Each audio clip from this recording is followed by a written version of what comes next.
il aurait souhaité que ce moment arrive le plus tard possible. Ce dimanche 15 novembre 2020, Kev Adams a annoncé sur les réseaux sociaux le décès du seul grand-père qui lui restait. Si l'humoriste et comédien expose très peu sa famille, il a ainsi partagé pour l'occasion un magnifique cliché en compagnie de son grand-père. Le cœur lourd, il a dévoilé « Mon grand-père Daddy Roger a rejoint les anges cette semaine.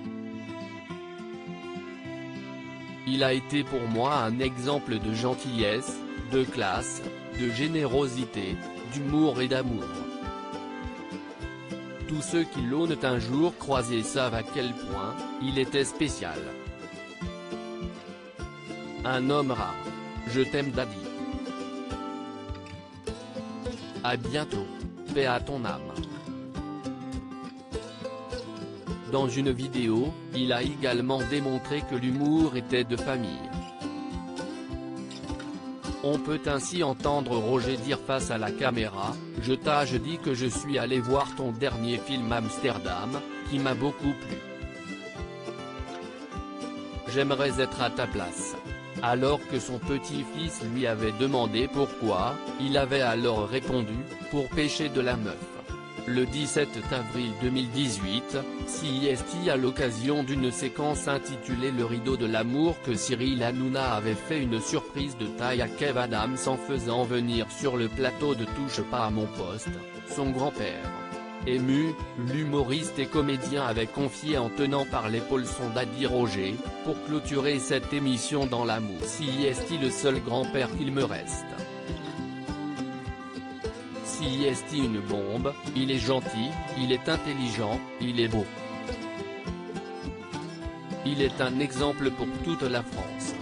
Du bruit pour Daddy Roger. Ému, le grand-père de la star lui avait pris la main et avait confié « CIST certains qu'on aimerait le voir davantage chez nous, à notre table. » Malheureusement, enfin pas malheureusement, il a beaucoup de travail tout le temps, on l'excuse, on est très fier de lui. Franchement, il est très méritant parce qu'il travaille beaucoup et l'avoir à notre table serait une joie énorme.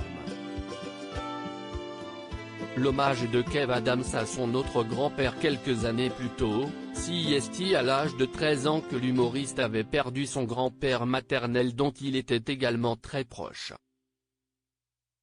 Samedi 28 décembre 2019, alors que TF1 diffusait en direct son spectacle intitulé La Dernière, il avait ainsi rendu hommage à celui qui avait toujours cru en lui.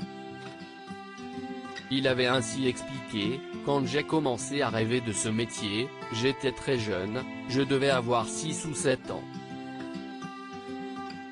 Et je disais toujours à ma famille, un jour, je monterai sur scène, je ferai des sketchs, je ferai des films. Ce rêve paraissait impossible, ma mère me répétait souvent, mais Kev, on ne connaît personne. Faut connaître des gens dans ces métiers-là. » Mon grand-père, lui, a tout de suite cru en ce rêve.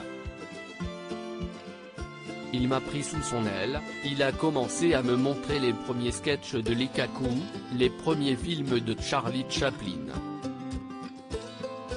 Et CIST devenu notre rêve à tous les deux. Ému, il ajoutait « Malheureusement, ce monsieur est parti un peu trop tôt et il n'a jamais pu voir tout ce que j'ai fait, et ça a toujours été une grande frustration pour moi. »